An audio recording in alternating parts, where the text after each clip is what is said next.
ઘણીવાર લોકોને જીવનમાં અનેક સમસ્યાઓ હોય છે અને જીવનમાં આવતી ઘણી સમસ્યાઓથી મુક્તિ મેળવવા માટે ભક્ત હનુમાનજીના શરણે આવે છે. તેમને ચિરંજીવી, મારુતિ, વિદ્યાગુરુ, પવનપુત્ર વગેરે નામોથી ઓળખાય છે. એવું માનવામાં આવે છે કે જો તમે ભગવાન રામને પ્રસન્ન કરવા માંગો છો તો તમારે હનુમાનજીને મનાવવા જોઈએ, કારણ કે હનુમાનજી જલ્દી પ્રસન્ન થઈ જાય છે. જો તમે પણ આર્થિક તંગી કે ગ્રહ દોષથી પરેશાન હો તો હનુમાનજીને અર્પિત કરો આ વસ્તુઓ, તમારા દરેક કષ્ટ દૂર થઈ જશે. મંગળવારનો દિવસ હનુમાનજી માટે ખાસ છે અને આ દિવસે મંદિરોમાં ભક્તોની ભીડ જોવા મળે છે. આ દિવસે ભક્તો હનુમાનજીને ઘણી વસ્તુઓ અર્પણ કરે છે. કેટલાક ગોળ અને ચણાનો ભોગ ધરાવે છે અને કેટલાક લાડુ અને મીઠાઈઓ ધરાવે છે. આ સિવાય પણ ઘણી એવી વસ્તુઓ છે જે હનુમાનજીને ચઢાવવામાં આવે તો તમારા જીવનમાં ચાલી રહેલી ઘણી સમસ્યાઓ દૂર થઈ શકે છે. આમાંથી એક છે મધ. મધનો ઉપયોગ ઘણી ધાર્મિક વિધિઓમાં થાય છે અને તેને દેવતાઓનું અમૃત માનવામાં આવે છે. જ્યોતિષ શાસ્ત્ર અનુસાર જો તમે ગ્રહ દોષથી પરેશાન છો અને તેનાથી છુટકારો મેળવવા માંગો છો તો કોઈ પણ સવારે પીપળાના ઝાડને મધ ચડાવો. આનાથી ગ્રહ દોષોથી છુટકારો મળી શકે છે. જો તમારે તમારા કાર્યસ્થળમાં નિષ્ફળતાનો સામનો કરવો પડે તો લાખો પ્રયત્નો કરવા છતાં સફળતા જો નથી મળી રહી તો આવી સ્થિતિમાં તમારે મંગળવારે હનુમાનજીને મધ અર્પણ કરવું જોઈએ. આ પછી તમારે હનુમાનજીનો પાઠ કરવો જોઈએ. આ ઉપાય તમને પ્રગતિ કરવામાં મદદરૂપ સાબિત થશે. મધ ધન સંબંધિત સમસ્યાઓથી રાહત અપાવી શકે છે. તેના માટે તમારે શુક્રવારે દેવી લક્ષ્મીની મૂર્તિની સામે દીવો કરવો અને પછી તેમાં થોડું મધ નાખવું. આ પછી દેવી લક્ષ્મીના મંત્રોનો જાપ કરતા મધનું સેવન કરો. તેનાથી ધન સંબંધિત સમસ્યાઓ દૂર થઈ શકે છે. ભગવાન હનુમાનજીને તમારી કોઈ મનની ઈચ્છા હોય એને પૂર્ણ કરવા માટે હનુમાનજીને તમે મધ અર્પણ કરી શકો છો. કુળદેવીની આગળ જ્યોત દીવો પ્રજ્વલિત કરી એની અંદર પણ જો તમે મધ નાખી અને માતાજીની સેવા પૂજા કરો તો પણ તમારી આર્થિક અને મનોકામના સિદ્ધ થાય છે.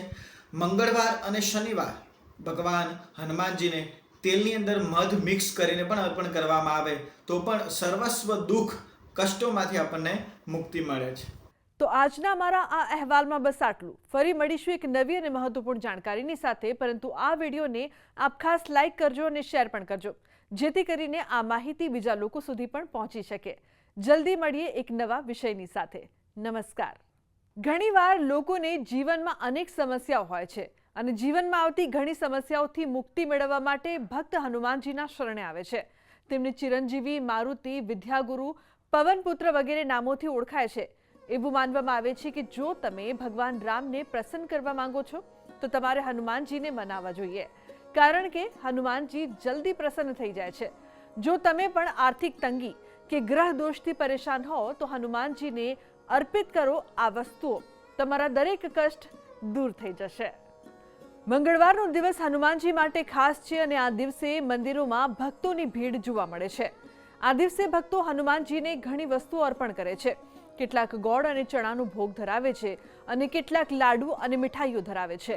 આ સિવાય પણ ઘણી એવી વસ્તુઓ છે જે હનુમાનજીને ચઢાવવામાં આવે તો તમારા જીવનમાં ચાલી રહેલી ઘણી સમસ્યાઓ દૂર થઈ શકે છે. આમાંથી એક છે મધ. મધનો ઉપયોગ ઘણી ધાર્મિક વિધિઓમાં થાય છે અને તેને દેવતાઓનું અમૃત માનવામાં આવે છે. જ્યોતિષ શાસ્ત્ર અનુસાર જો તમે ગ્રહ દોષથી પરેશાન છો અને તેનાથી છુટકારો મેળવવા માંગો છો તો કોઈ પણ સવારે પીપળાના ઝાડને મધ ચડાવો. આનાથી ગ્રહ દોષોથી છુટકારો મળી શકે છે. જો તમારે તમારા કાર્યસ્થળમાં નિષ્ફળતાનો સામનો કરવો પડે તો લાખો પ્રયત્નો કરવા છતાં સફળતા જો નથી મળી રહી તો આવી સ્થિતિમાં તમારે મંગળવારે હનુમાનજીને મધ અર્પણ કરવું જોઈએ. આ પછી તમારે હનુમાનજીનો પાઠ કરવો જોઈએ. આ ઉપાય તમને પ્રગતિ કરવામાં મદદરૂપ સાબિત થશે. મધ ધન સંબંધિત સમસ્યાઓથી રાહત અપાવી શકે છે. તેના માટે તમારે શુક્રવારે દેવી લક્ષ્મીની મૂર્તિની સામે દીવો કરવો અને પછી તેમાં થોડું મધ નાખવું. આ પછી દેવી લક્ષ્મીના મંત્રોનો જાપ કરતા મધનું સેવન કરો. તેનાથી ધન સંબંધિત સમસ્યાઓ દૂર થઈ શકે છે. ભગવાન હનુમાનજીને તમારી કોઈ મનની ઈચ્છા હોય એને પૂર્ણ કરવા માટે હનુમાનજીને તમે મધ અર્પણ કરી શકો છો. કુળદેવીની આગળ જ્યોત દીવો પ્રજ્વલિત કરી એની અંદર પણ જો તમે મધ નાખી અને માતાજીની સેવા પૂજા કરો તો પણ તમારી આર્થિક અને મનોકામના સિદ્ધ થાય છે. મંગળવાર અને શનિવાર ભગવાન હનુમાનજીને તેલની અંદર મધ મિક્સ કરીને પણ અર્પણ કરવામાં આવે તો પણ સર્વસ્વ દુઃખ કષ્ટોમાંથી આપણને મુક્તિ મળે છે. તો આજના મારા આ અહેવાલમાં બસ આટલું. ફરી મળીશું એક નવી અને મહત્વપૂર્ણ જાણકારીની સાથે, પરંતુ આ વિડીયોને આપ ખાસ લાઇક કરજો અને શેર પણ કરજો, જેથી કરીને આ માહિતી બીજા લોકો સુધી પણ પહોંચી શકે. જલ્દી મળીએ એક નવા વિષયની સાથે. નમસ્કાર.